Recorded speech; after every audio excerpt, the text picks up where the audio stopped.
जय हिंद दोस्तों। पिछला क्लास में आपको विषाणु से होने वाला रोग के बारे में बता दिए थे। आज आपको जानना है जीवाणु से होने वाला रोग। अब देखिए, जीवाणु को इंग्लिश में बैक्टीरिया बोलते हैं, है ना। सर्वप्रथम आपको यह जानना है कि बैक्टीरिया यानी कि जीवाणु का खोज सर्वप्रथम किसने किया। ठीक है, तो देखिए जीवाणु का खोज सर्वप्रथम किसने किया। हॉलैंड के एक चाचा जी थे जिसका नाम था आपका एंटोनी वॉन लीवेनहॉक। 1683 ईस्वी में इन्होंने जीवाणु की खोज किया था। इन्होंने कैसे खोज किया था इसके बारे में जानते हैं। इन्होंने सर्वप्रथम एक माइक्रोस्कोप बनाया जिसका नाम रखा गया था इलेक्ट्रॉन माइक्रोस्कोप। सबसे पहले उन्होंने इलेक्ट्रॉन माइक्रोस्कोप एक बनाया, ठीक है। उसके बाद दांतों की खुरचन से देखते हैं, जब दांत खोदते थोड़ा सा कुछ निकलता है अंदर से, तो दांतों की खुरचन को निकालने के बाद उन्होंने इसी इलेक्ट्रॉन माइक्रोस्कोप से जब उनको जूम करके देखा तो देखा कि उसमें कुछ जीवाणु पाए थे, उसमें कुछ जीवाणु था, है ना। सर्वप्रथम जब उन्होंने इस चीज को देखा था तो उसका नाम उन्होंने सूक्ष्म क्या रखा था, उनका नाम सूक्ष्म जीव रखा था उन्होंने। जब पहली बार उन्होंने माइक्रोस्कोप की सहायता से जो जीवाणु को उन्होंने देखा था, जिसे भी जीवाणु यानी बैक्टीरिया के नाम से जानते हैं, उन्होंने उसका नाम सूक्ष्म जीव रखा था। क्या रखा था? सूक्ष्म जीव। उस समय उन्होंने जीवाणु नाम नहीं रखा था, क्या? सूक्ष्म जीव, है ना, उन्होंने रखा था। जीवाणु का अध्ययन सबसे पहले लीवेनहॉक ने किया था, इसीलिए जीवाणु का जनक लीवेनहॉक को कहा जाता है। जीवाणु का पिता यानी कि जनक किसे कहा जाता है? लीवेनहॉक को कहा जाता है। जीवाणु की खोज सर्वप्रथम 1683 ईस्वी में एंटोनी वॉन लीवेनहॉक ने किया था, जो कि एक हॉलैंड के रहने वाले थे, है ना। उसकी खोज उन्होंने कैसे किया था? तो दांतों की खुरचन से थोड़ा सा दांतों के अंदर जो खाना खाने के बाद जो गंदगी दांतों में बच जाती है, देखते हैं, तो उन्होंने उसको निकाला खुरच करके। उसके बाद उन्होंने इस इलेक्ट्रॉन माइक्रोस्कोप की सहायता से देखा। इस इलेक्ट्रॉन माइक्रोस्कोप की क्या खासियत है कि किसी भी छोटे सूक्ष्म जीव को, जिसे हम अपनी नग्न आंखों से नहीं देख पाते हैं, उस सूक्ष्म जीव को ये 2 लाख गुना बड़ा करके दिखाता है। ये इलेक्ट्रॉन माइक्रोस्कोप की खासियत है ना। जो चीज यानी कि जो सूक्ष्म जीव हमारी नग्न आंखों से नहीं दिखाई देती है, तो उसको ये क्या करता है, इलेक्ट्रॉन माइक्रोस्कोप क्या करता है, उसको 2 लाख गुना बड़ा करके दिखाता है, ठीक है।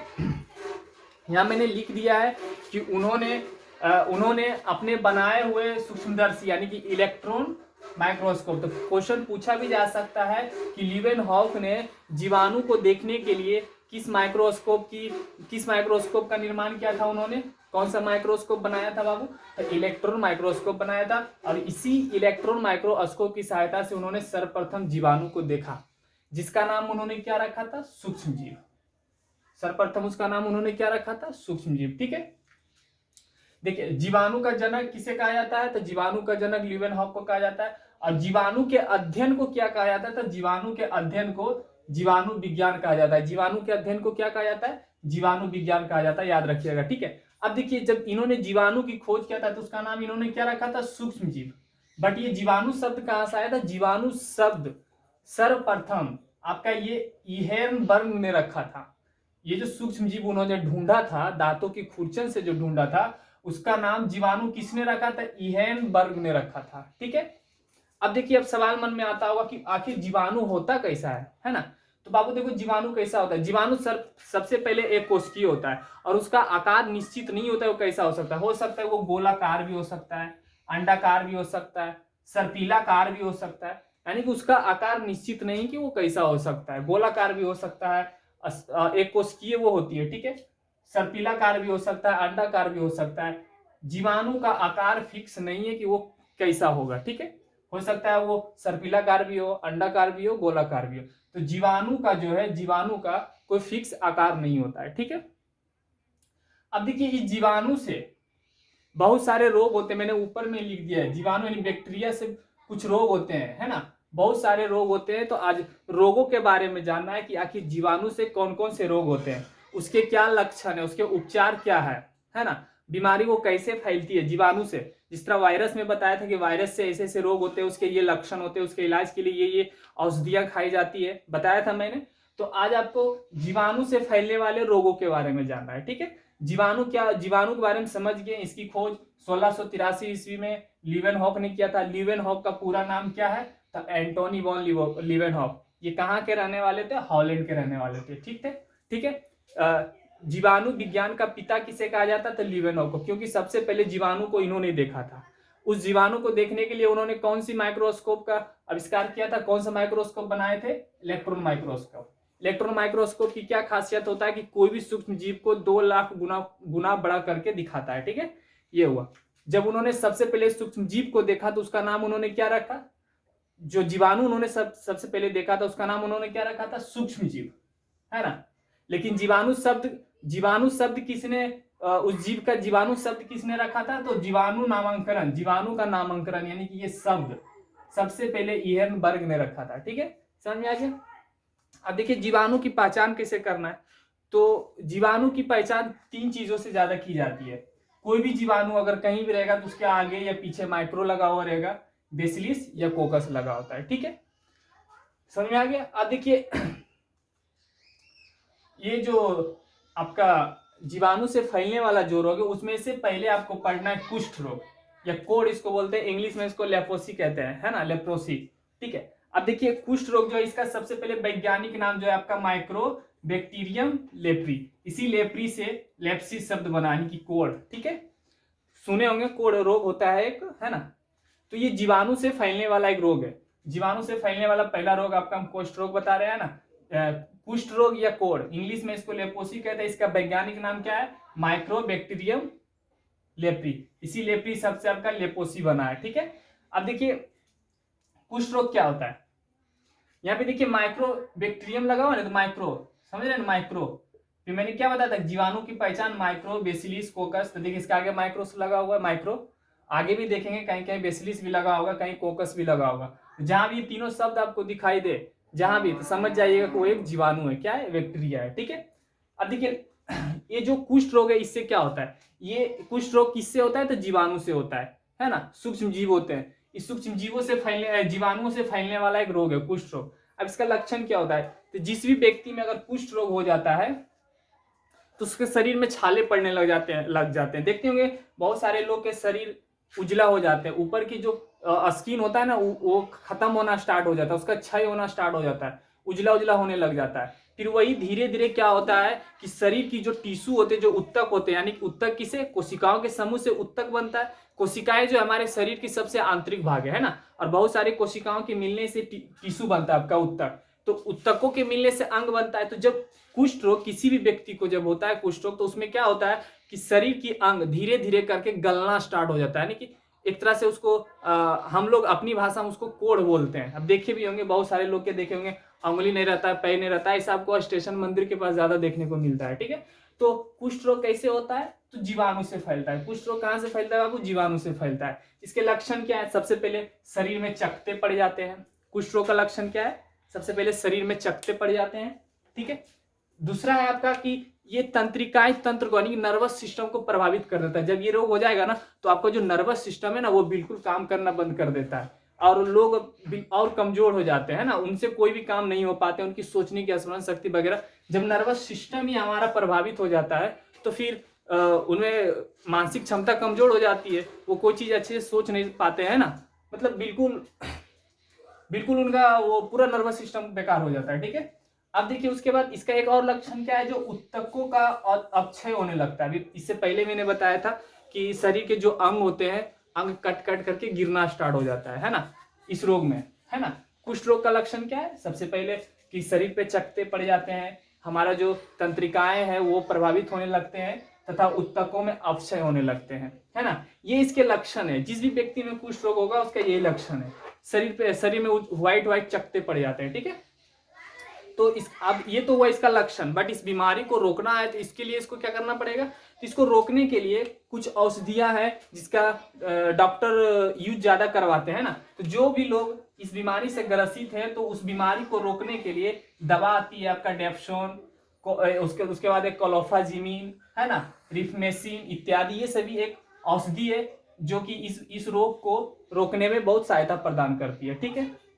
अब देखिए अंतरराष्ट्रीय कुष्ठ दिवस, अंतरराष्ट्रीय कुष्ठ दिवस मनाए जाते हैं, जिस तरह 15 अगस्त ये स्वतंत्रता दिवस, गणतंत्र दिवस मनाए जाते हैं, एड्स दिवस मनाए जाते हैं, उसी तरह अंतरराष्ट्रीय कुष्ठ दिवस मनाए जाते हैं। तो इसकी कोई डेट फिक्स नहीं है। ये क्या होता है कि जनवरी महीने के जो लास्ट संडे होता है उसी दिन कुष्ठ रोग दिवस मनाए जाते हैं। अंतरराष्ट्रीय अंतरराष्ट्रीय कुष्ठ रोग दिवस, समझ रहे हैं ना।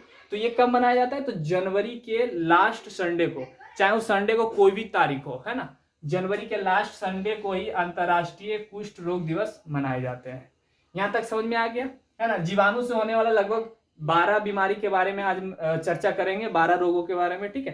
पहला आपका कुष्ठ रोग हो गया था, कंप्लीट हो गया। इसका एक स्क्रीनशॉट ले लीजिए। दूसरा रोग के बारे में बताते हैं। अब देखिए जीवाणु से होने वाला दूसरा रोग। अब देखिए जीवाणु से होने वाला दूसरा रोग क्या है आपका? जीवाणु से होने वाला दूसरा रोग है आपका टिटनेस, इसको लोग टेटनस भी बोलते हैं, है ना, टिटनेस। इसको धनुष रोग भी कहते हैं, ठीक है। अब देखिए टिटनेस जो बीमारी है ये कैसे होता है बाबू? तो जीवाणु से होता है। जीवाणु से फैलने वाला ये रोग है टिटनेस, ना कि वायरस से, याद रखिएगा। टिटनेस किससे होता है बीमारी? तो जीवाणुओं से होता है, वायरस से नहीं। टिटनेस जो है एक जीवाणु से होने वाला एक रोग है, टिटनेस, है ना, जिसको धनुष रोग भी कहते हैं। अब देखिए इसका जो वैज्ञानिक नाम है वो बेसिलिस टिटेनी है। इसी टिटेनी से आपका टेटनिस शब्द आया है ना। तो देखिए बेसिलिस इसके आगे लगा हुआ, इसका मतलब जीवाणु है। जीवाणु पहचानने का 3 रूल बताया था ना, माइक्रो बेसिलिस, कोकस। तो देखिए बेसिलिस लगा हुआ है तो इसका मतलब है कि ये जीवाणु है। तो वैज्ञानिक नाम क्या है? टिटनेस का वैज्ञानिक नाम क्या है बाबू? तो बेसिलिस टिटेनी है। इसी टिटेनी शब्द से आपका टिटनेस शब्द बना है, ठीक है। अब देखिए ये टिटनेस कैसे होता है? टिटनेस जो होता है जंग लगे लोहे अगर शरीर के किसी भी अंग में अगर चुभ जाती है तो उससे टिटनेस रोग होता है ना। टिटनेस रोग कैसे होता है बाबू? यह मैंने स्पष्ट शब्दों में लिख दिया है कि जंग लगे लोहे से घाव लगने पर होता है। यानी कि जंग लगे लोहा, जैसे कांटी हो गया या और भी कोई चीज है, अगर शरीर में कहीं चुभ गया, अगर उसमें जंग लगा हुआ है तो इससे टिटनेस रोग फैलता है, ठीक है। टिटनेस रोग कैसे फैलता है? तो लोहे में जंग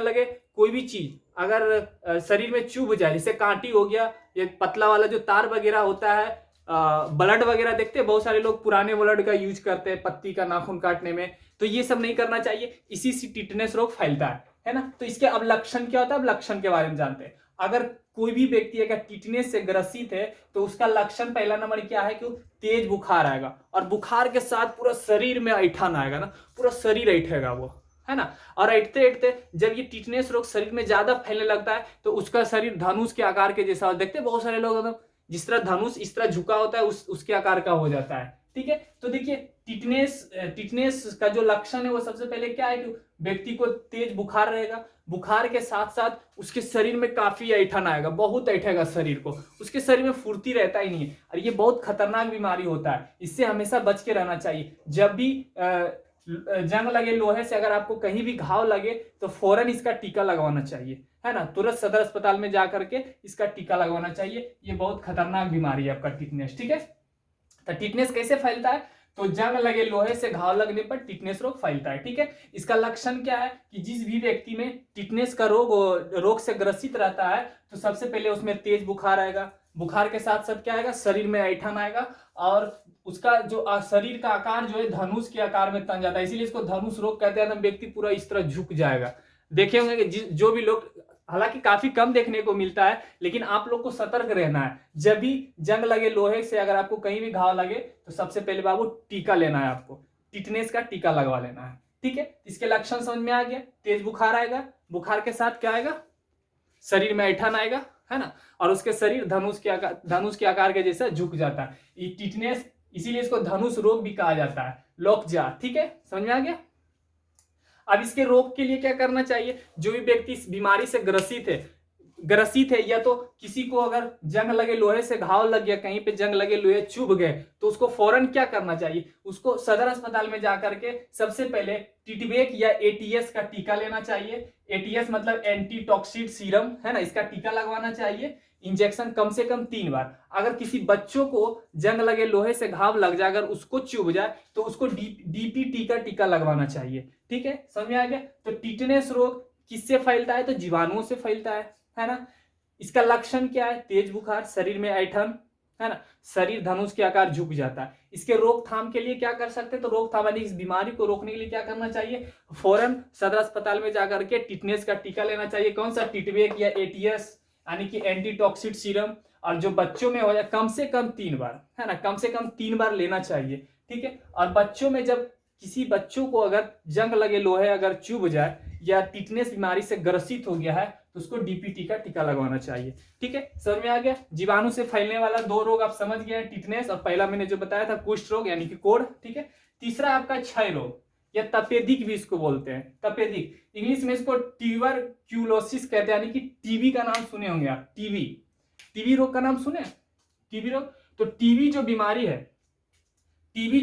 है बाबू, टीबी बीमारी जो है आपका, ये जीवाणुओं से फैलने वाला रोग है, ना कि वायरस से। ये किससे फैलने वाला रोग है, जीवाणुओं से, यानी कि बैक्टीरिया से फैलने वाला रोग है टीबी। ध्यान से सुनिएगा, टीबी को हिंदी में क्षय रोग या तपेदिक कहते हैं। इसके और भी कुछ नाम होते हैं, हम बताएंगे आपको जब याद आएगा तो, ठीक है। इसका नाम हाँ शायद मैंने लिख ही दिया है। इस रोग को यक्षमा या काक रोग भी कहते हैं, ठीक है। तो देखिए, क्षय रोग जीवाणुओं से फैलने वाला रोग है, ठीक है, याद रह जाएगा। बैक्टीरिया से फैलने वाला रोग है, किससे, बैक्टीरिया से फैलने वाला रोग है। इसका वैज्ञानिक नाम है माइक्रोबैक्टीरियम ट्यूबरकुलोसिस। देखिए इसके आगे माइक्रो लगा हुआ है, इसका मतलब जीवाणु है। जीवाणु पहचानने का 3 रूल मैंने बार बार बता रहा है। सबसे पहले माइक्रो या किसी भी जीवाणु के आगे माइक्रो, बेसिलिस ये वगैरह लगा होगा, समझ जाना कि वो क्या है, जीवाणु है, ठीक है। तो क्षय रोग जो है यानी कि टीबी बीमारी जो है ये जीवाणुओं से फैलने वाला रोग है। टीबी बीमारी क्या है बाबू, जीवाणुओं से फैलने वाला एक रोग है। इसका वैज्ञानिक नाम क्या है, माइक्रोबैक्टीरियम ट्यूबरकुलोसिस, है ना। इसका वैज्ञानिक नाम क्या हो गया, माइक्रोबैक्टीरियम ट्यूबरकुलोसिस। अब देखिए बीमारी कैसे फैलता है, कैसे होता है। क्या होता है कि जब कोई भी व्यक्ति अगर टीबी से ग्रसित हो जाता है तो क्या होता है कि उसको बार बार खांसी आती है, सांस लेने में काफी दिक्कत होता है। जैसे हम लोग आसानी से सांस ले लेते हैं ना, तो वो लोग से नहीं लिया जाता और सांस वो काफी तेजी से लेता है, क्योंकि टीबी से ग्रसित व्यक्ति का जो फेफड़ा होता है ना वो क्षतिग्रस्त होने लग जाता है। क्या होता है, फेफड़े में धब्बा पड़ जाते हैं, धीरे धीरे वो क्या करता है, फेफड़े को गलाना स्टार्ट कर देता है। तो जो भी लोग टीबी बीमारी से ग्रसित रहते हैं तो वो काफी पतले दुबले हो जाते हैं, और अगर वो 10 मिनट पैदल चले तो उसमें काफी थकान आ जाती है और हपना स्टार्ट कर देता है, सांस काफी तेजी से लेने लगेगा, पूरा ऐसे ऐसे करने लगता है, समझ गए ना। तो जो भी लोग टीबी बीमारी से ग्रसित रहते हैं उसके ये लक्षण है। उसके लक्षण क्या है, सबसे पहले तो काफी कमजोर हो जाते हैं, और अगर 10 मिनट वो पैदल चले और गुस्से काफी उसमें आएंगे, पूरा शरीर ही जब उसका कमजोर रहता है तो भाई गुस्सा तो आना ऑटोमेटिक है। और वो श्वास 1 मिनट में काफी जैसे हम लोग को कम से कम 70-72 बार लेना चाहिए। एक स्वस्थ व्यक्ति 70 से 72 बार 1 मिनट में सांस लेता है। ये लोग 100 से भी अबव हो जाता है ना, 115-120 से भी अबव, उससे भी ज्यादा ये सांस ले लेते हैं। क्यों, इसके फेफड़े जो है ना खराब हो जाते हैं, सही से ये सांस नहीं ले पाते हैं, ठीक है। अब देखिए ये रोग फैलता कैसे है, तो ये जीवाणु जो है मुंह से थूक के द्वारा निकलता है। देखते हैं जब भी कोई व्यक्ति से बात करो आमना सामने तो उससे काफी डिस्टेंस, जैसे अभी कोरोना आया तो लोग क्या बोलते हैं, मास्क लगा के ये सब बातें करना चाहिए। तो ये चीज पहले भी अपनाना चाहिए था, कोरोना आया तो लोग ज्यादा सतर्क हो गए। तो जब भी आपस में 2 व्यक्ति बात करो तो काफी डिस्टेंस होना चाहिए। जरूरी नहीं है कि जो टीबी से ग्रसित व्यक्ति उसी से डिस्टेंस बनाए रखे, एक स्वस्थ व्यक्ति जो नॉर्मल इंसान हो उससे भी डिस्टेंस बना करके उससे बातें करनी चाहिए। हो सकता है उसके मुंह से जो बोलता है थूक के द्वारा जीवाणु आपके अंदर आ जाए और उससे कोई भी रोग हो सकता है, जरूरी नहीं टीबी हो सकता है, कोई भी बीमारी हो सकती है ना। तो ये सब चीजों पे ध्यान देना चाहिए। ये क्या है, जीवाणु मुंह से थूकते समय बाहर निकलता है। कहां से निकलता है बाबू, थूकते समय मुंह से बाहर निकलता है। कौन सा जीवाणु, ये क्षय रोग जिसको भी होता है, ठीक है। अब इसमें रोगी को बार बार खांसी आती है, पूरा खाए करेगा और पूरा खांसेगा वो पूरा एकदम, और खांसते खांसते उसके मुंह से बलगम वगैरह निकलता है, कभी कभी ब्लड भी आ जाती है। जो लोग टीबी से ग्रसित रहते हैं, या मैंने स्पष्ट शब्दों में लिख दिया है कि यह जीवाणु मुंह से थूकते समय निकलता है, बिल्कुल अपने लैंग्वेज में, अपनी मातृभाषा में, ठीक है। साइंस की भाषा अगर लिखेंगे तो बहुत सारे बच्चे को समझ नहीं आएंगे, ठीक है। तो काफी मेहनत करना पड़ता है, सारा बुक में इंग्लिश जितने भी हम जो बुक्स पढ़ रहे हैं उसमें पूरा इंग्लिश में दिया हुआ रहता है। हमें इसको हिंदी करना होता है सिर्फ आप लोगों के लिए, ताकि आपको अच्छा से समझ में आ जाए, ठीक है। अब देखिए ये इसमें रोगी को बार बार खांसी आता है, ये उसका लक्षण हुआ। और बलगम तथा रक्त निकलता है। जो लोग टीबी से ग्रसित रहते हैं ना, उसके शरीर से बलगम वगैरह आता है, वो हमेशा जब खांसेगा ना तो हमेशा वो थूक वगैरह फेंकते रहे। लोग कहते हैं ना कि अगर जो टीबी से ग्रसित व्यक्ति है तो उसका थूक भी नहीं लांघना चाहिए, उससे भी बीमारी होती है, ऐसा ऐसा लोग बोलते हैं। वाकई हालांकि सही है। तो टीबी से ग्रसित व्यक्ति से काफी डिस्टेंस बना के रखिए। और जो लोग टीबी से ग्रसित है वो उनको चाहिए कि वो जब भी कहीं भी जाए तो एक रुमाल लेके चले, या कहीं भी 4-5 लोगों के बीच में अगर उसको खांसी आ रहा है तो रुमाल से मुंह ढक लेना चाहिए, है ना। ऐसा उनको ये सब चीज करना चाहिए, ठीक है। चाहे वो नॉर्मल इंसान भी हो तो उससे भी बाबू डिस्टेंस बना करके बात कीजिए, क्योंकि आज का समय बहुत खतरनाक हो रहा है। वायरस, एक से एक वायरस फैल रहे हैं, ना जाने किसके पास कौन सी बीमारी है। तो इन सब चीजों पे ध्यान रखना है, ठीक है। ऐसा नहीं कि सिर्फ जानना है। ये चीज क्यों पढ़ा रहे हैं हम आप लोग को, ताकि आप कुछ सीखो और सीख करके अपने जीवन में इसको पालन करो, है ना। लोगों को सतर्क करो कि इससे ये चीज होते हैं, इससे ये रोग होते हैं। बायोलॉजी पढ़ना मतलब बहुत ही, बायोलॉजी पढ़ करके आप अपने में परिवर्तन ला सकते हैं। बहुत सारी चीज सीख करके समाज के लोगों को बता सकते हैं कि ये चीज करोगे तो बाबू ये रोग हो जाएगा, तो इसको दूर करने के लिए ये चीज उपाय है, ऐसे वैसे, है ना। तो इसीलिए बायोलॉजी पढ़ना चाहिए, ठीक है। क्षय रोग समझ में आ गया, तपेदिक। अब इसके रोकथाम के लिए क्या करना चाहिए, तो कुछ औषधियां हैं, मैंने नाम भी लिख दिया कि कुछ औषधियां हैं ऐसी। इन औषधियों से टीबी को हालांकि कम किया जाता है। पहला है स्ट्रेप्टोमाइसिन, पहला औषधि। दूसरा है पीएनएस, तथा तीसरा है आइसोनियाजाइड। ये तीनों औषधियां, और भी बहुत सारे औषधियां हैं। तो इस बीमारी को रोकथाम के लिए ये 3 औषधियों का ज्यादा यूज लगभग किया जाता है, ठीक है। अब इस रोग को यक्षमा कक रोग भी कहते हैं, काक रोग, है ना। टीबी का 4 नाम हो गया आपका, क्षय रोग या तपेदिक, तीसरा है क्षमा या काक रोग, है ना। 4 रोगों से नाम से जाना जाता है। हालांकि हिंदी बोलोगे तो लोग नहीं समझेगा, क्षय रोग नॉर्मल समझेगा। जैसे ही बोलोगे अरे क्षय रोग टीबी को बोलते हैं तो बोलेगा टीबी को बोलता है क्षय रोग, है ना। तो इंग्लिश वर्ड में बड़ा ताकत होता है। टीबी ज्यादा लोग समझ जाएगा जल्दी, लेकिन क्षय रोग, तपेदिक, यक्षमा या काक रोग बोलो तो लोग बहुत कम समझेंगे, ठीक है। और टीबी बोलो समझ जाएंगे, है ना। समझ में आ गया। तो ये टीबी जो है कहां किससे फैलता है, वो बैक्टीरिया से फैलता है, ठीक है। अब अभी तक आपने 3 बैक्टीरिया से फैलने वाला 3 बीमारी के बारे में पढ़े। अब चौथा पढ़ाते हैं, इसका एक स्क्रीनशॉट ले लीजिए। अब देखिए जीवाणु से फैलने वाला चौथा रोग आपका फ्लेग है। फ्लेग एक रोग का नाम है जो बैक्टीरिया से ही फैलता है, ठीक है। अब देखिए फ्लेग का जो वैज्ञानिक नाम है वो है बाबू बेसिलिस पोस्टिस। क्या नाम है इसका, बेसिलिस पोस्टिस। इसी पोस्टिस शब्द से आपका फ्लेग शब्द आया, ठीक है। अब देखिए ये भी जीवाणुओं से फैलने वाला एक रोग है फ्लेग, ठीक है। इसका वैज्ञानिक नाम क्या है, बेसिलिस। देखिए बेसिलिस आगे लगा हुआ है ना, इसका मतलब ये क्या हो गया, बैक्टीरिया हो गया, ठीक है। अब देखिए ये रोग कैसे फैलता है। ये रोग जो है चूहों से फैलता है। चूहों के ऊपर जो पिस्सुएं पाई जाती है ना, उससे फैलता है। अब देखते होंगे कभी कभी घर में चूहे लोग काफी दौड़ते रहते हैं, तो कभी कभी खाने का जो बर्तन होता है उसमें मुंह वगैरह डाल देता है, तो लोग इसको अनदेखा कर देते हैं। और ये चीज भी देख करके अनदेखा कर देते हैं कि ये गणेश भगवान के क्या गणेश भगवान के सवारी है, तो लोग कुछ समझते नहीं है, बोलते कुछ नहीं होने होगा इससे। लोग जानते ही नहीं कि इससे क्या होता है। तो ये जो रोग है फ्लेग, ये रोग जो है चूहों पर पाए जाने वाला पिस्सुओं से होता है। कभी कभी खाने के बर्तन में चूहे देखते घर में वगैरह दौड़ते रहता है, तो खाने में वो थी कर देता है, कभी मुंह डाल देता है, तो लोग इसको अनदेखा कर देते हैं कि तो गणेश भगवान के सवारी हैं, इससे क्या होगा। इन लोगों को क्या पता कि इससे क्या होता है। इससे रोग होता है, फ्लेग नाम का रोग होता है, उससे जीवाणु निकलता है। भाई हम लोग इंसान है, तो हमारे जैसे वो नहाता धोता तो नहीं है ना, साबुन से फूल तो नहीं लगाता है ना। तो उसके शरीर में भी कुछ जीवाणु पाए जाते हैं, पिस्सू में जीवाणु पाए जाते हैं। और वही क्या होता है, कभी कभी भोजन में अगर वो मुंह डाल दिए तो भोजन में चला जाता है। अगर वो भोजन खा लेते हैं तो फिर हम फ्लेग नाम की बीमारी से ग्रसित हो जाते हैं, है ना। अब अगर छिपकली गिर जाए तो लोग उसको मार देते हैं, है ना। ये तो छिपकली अगर गिर जाए तो खाना को फेंक देते हैं, वो तो अच्छा बात है, लोग छिपकली के बारे में जानते हैं तो वो करते हैं। छिपकली से भी बहुत सारे बीमारी होते हैं, लोग यहाँ तक कि मर जाते हैं, ठीक है। तो वो तो सही बात है, लेकिन भाई चूहों से भी रोग होता है।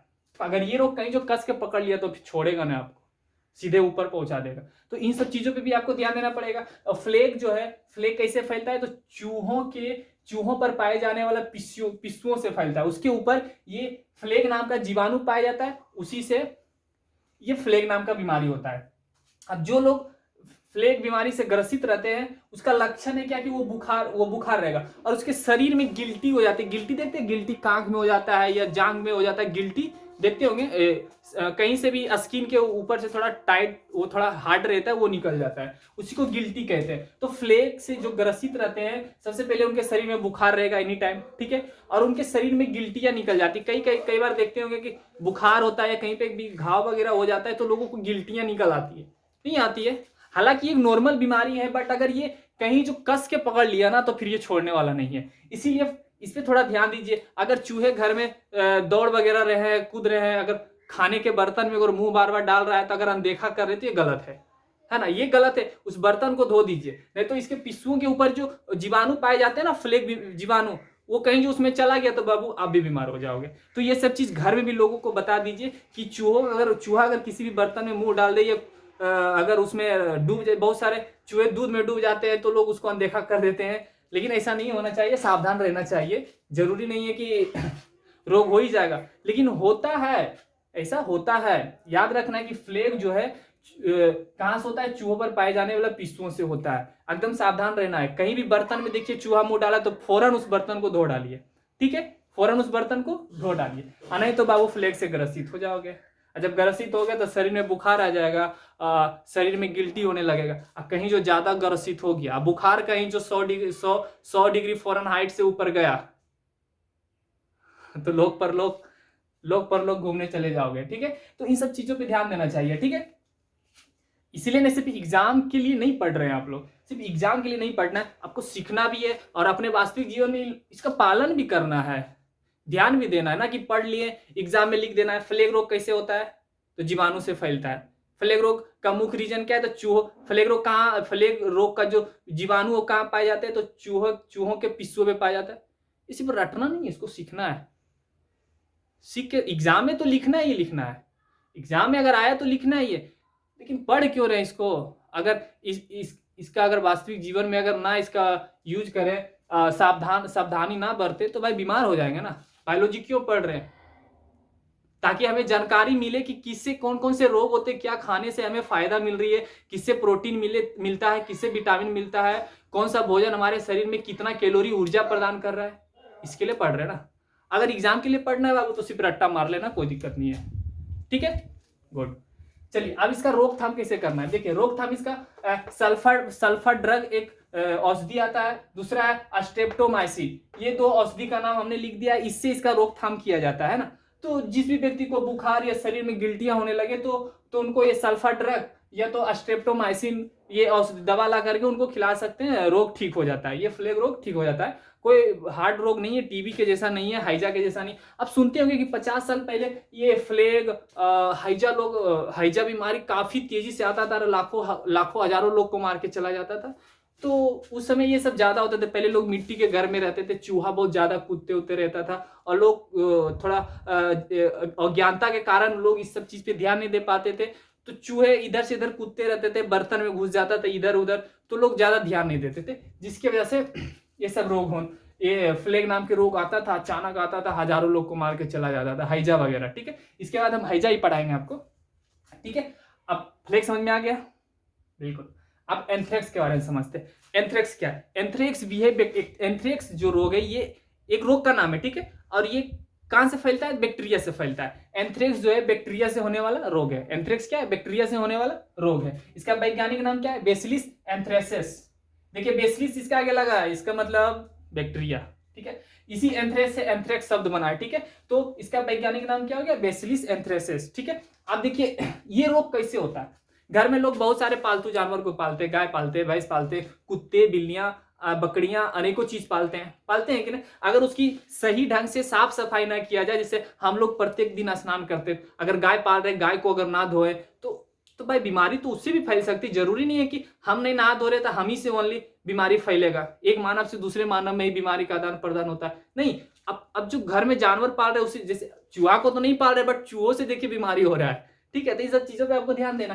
तो ये जो एंथ्रेक्स है, घर में जो पालतू जानवर पालते हैं ना, उससे ये बीमारी होता है। एंथ्रेक्स बीमारी कैसे होती है बाबू, ये भी एक जीवाणु से ही फैलता है, बट ये जीवाणु पाया कहा जाता है, एंथ्रेक्स जीवाणु पाया कहा जाता है तो घर में जो पालतू जानवर पालते हैं उसमें, जैसे बकरी को देखते हैं, बहुत सारे लोग बकरी पालते हैं घर में, और जिस थाली में वो खाते हैं ना, कभी कभी खाना अगर बच जाता है तो वही थाली वाला बकरी को खाने दे देता है। ये सब गलत है, ये सब चीज पे ध्यान देना चाहिए। अगर देना है तो आप कहीं दूसरी जगह उसको दे दो। तो गाय वगैरह जो भी जानवर आप पालते हो उसकी साफ सफाई क्या कीजिए। अगर साफ सफाई नहीं कीजिएगा तो एंथ्रेक्स नाम का जीवाणु उसमें रहेगा। तो भाई जानवर पालते हैं तो ये तो ऑटोमेटिक है, उसको उसको अगर गाय है तो गाय को दूध निकालने तो जाना ही पड़ेगा। आप दूध निकाल रहे हैं, वो जीवाणु आपके किसी भी तरीके से किसी भी रास्ते से आपके शरीर में प्रवेश कर जाएगा, तब फिर आपको एंथ्रेक्स हो जाएगा। समझ रहे हैं ना। तो गाय हो बकरी हो कुछ भी पालो तो उसको साफ सफाई रखना ही पड़ेगा, उसको धोना ही पड़ेगा, है ना। आने की अपने सिर्फ साफ सुथरा होते रहो, गाय वगैरह को नहीं धोना। तो गायों से भी बहुत सारे रोग होते हैं। देखते हैं आज जानवर इतने ज्यादा बीमार पड़ रहे हैं, लोग ज्यादा ध्यान नहीं देते हैं, है ना, इस सब चीजों पे, साफ सफाई पे। तो इस सब चीज पे ध्यान देना चाहिए। जैसे हम लोग खाना खाते हैं तो खाना खाने के बाद थाली धोते हैं, लेकिन गाय जिस भी चीज में खाना खाते हैं लोग उसको रोज धोते नहीं है। तो अब आप ही बता, जब उसको रोज नहीं धोइएगा, हो सकता है उसमें कीड़े पड़ जाते हो, उसमें कोई वायरस आ गया हो या कोई जीवाणु हो गया हो, अब फिर उसी में आप खाना डाल दे रहे हो गाय का, तो जब गाय खाएंगे तो ऑटोमेटिक है वो बीमार पड़ेंगे ही है। तो इन सब चीजों पे ध्यान देना है, ठीक है। ये मैं आपको साइड से बता दिया। जो भी लोग गाय वगैरह रखते हैं उन लोग को ये ध्यान देना चाहिए कि जैसे हम लोग थाली को खाने के बाद थाली को धोते हैं, फिर थाली को धोने के बाद अगर खाना खाना है तो फिर से थाली को धो के खाते हैं, तो उसी तरह जानवरों के साथ आप व्यवहार कीजिए, तभी तो जानवर स्वस्थ रहेंगे, फिर आपको अधिक मात्रा में दूध देगी, तब आप अपने अर्थ को यानी बिजनेस को आगे बढ़ा पाएंगे। तो इन सब चीजों पे ध्यान देना है ना। तो जो भी लोग पालतू जानवर पालते हैं तो उनको क्या उसको क्या करना है, साफ सुथरा रखना है, ठीक है। तो एंथ्रेक्स बीमारी कहां से फैलता है, पालतू जानवरों से फैलता है। यह जीवाणु शरीर में पहुंचकर रोग प्रतिरोधक क्षमता को नष्ट कर देता है। बहुत खतरनाक बीमारी एंथ्रेक्स। इन सब चीजों पे ध्यान देना चाहिए, ठीक है। अब इसके रोकथाम के लिए एंटीबायोटिक दवाइयां आती है, एंथ्रेक्स का टीका लगवाना चाहिए, ठीक है। समझ में आया, ठीक। अब छठा है आपका निमोनिया। निमोनिया तो आप सुने होंगे, सब लोग जानते हैं निमोनिया, है ना। निमोनिया भी एक बैक्टीरिया से फैलने वाला रोग है। निमोनिया भी क्या है बाबू, बैक्टीरिया से फैलने वाला एक रोग है। अब देखिए ये कैसे क्या इसमें होता है। सबसे पहले जानना है इसका वैज्ञानिक नाम क्या है। इसका वैज्ञानिक नाम है डीलोकोकस। देखिए इसके आगे कोकस लगा हुआ है। बैक्टीरिया को पहचानने का 3 नियम, माइक्रो, बेसिलिस या कोकस, है ना। जिसके भी आगे दिख जाए समझ जाना कि बैक्टीरिया है। क्या है बाबू, बैक्टीरिया। बैक्टीरिया पहचानने के 3 नियम, क्या, माइक्रो, बेसिलिस, कोकस, ठीक है। यहां देखिए कोकस लगा हुआ है, डिप्लोकोकस निमोनी, इसी निमोनी से निमोनिया बना है, ठीक है। निमोनिया शब्द आया है। अब इसका वैज्ञानिक नाम क्या होगा, diplococcus pneumoniae. Diplococcus pneumoniae. Pneumonia रोग जीवाणुओं से फैलने वाला रोग है। निमोनिया क्या है, जीवाणुओं से फैलने वाला रोग है। निमोनिया क्या है, फिर से एक बार, जीवाणुओं से फैलने वाला रोग है। इसका वैज्ञानिक नाम क्या है, डिप्लोकोकस निमोनी। इसका वैज्ञानिक नाम क्या हो गया, डिप्लोकोकस निमोनी। याद हो जाएगा, ठीक है। अब देखिए जो भी बच्चे, ये ज्यादातर बच्चों में होती है निमोनिया। तो जो भी बच्चे निमोनिया से ग्रसित रहते हैं, सबसे पहले तो उसके शरीर में तेज बुखार रहेगा बाबू। क्या रहेगा, तेज बुखार, और सांस लेने में काफी कठिनाई होती है उसको। क्या होता है ना कि जो फेफड़े वाला जो नल होता, फेफड़ा जो होता है ना, वहां पे कुछ बलगम्स जम जाते हैं, है ना, वो जिसको लोग खखार बोलते हैं, कफ बोलते हैं, कफ शायद।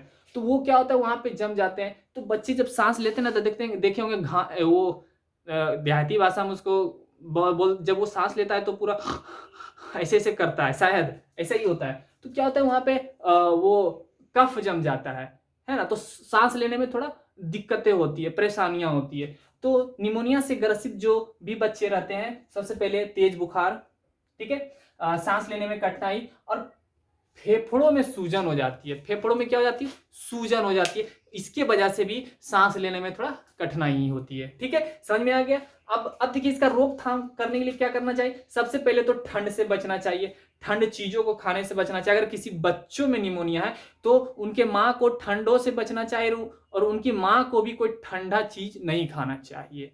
बच्चों को तो रखना है ठंडे से दूर, है ना, और बच्चों की माँ को भी कोई ठंडा चीज नहीं खाना चाहिए, और ठंड से बचना चाहिए, ठीक है। समझ में आएगा। अगर किसी बच्चों में हो जाए, अगर कोई बच्चे 6-7 साल के हैं तो उनको ठंड से बचा के रखना चाहिए, उनको कोई भी ठंड चीज खाने नहीं देना है, ठीक है। तो ये हो गया आपका निमोनिया का रोकथाम, उसको रोकने का यही उपाय है, ठीक है। सबसे पहले ठंड से बचाना है, एंटीबायोटिक औषधि आती है, उसका यूज करना चाहिए, सेवन करना चाहिए, ठीक है। तो जीवाणु से फैलने वाला 6 रोग के बारे में जान गए हैं। अब 6 रोग के बारे में और बताएंगे आपको, ठीक है। चलिए इसका एक स्क्रीनशॉट ले लीजिए।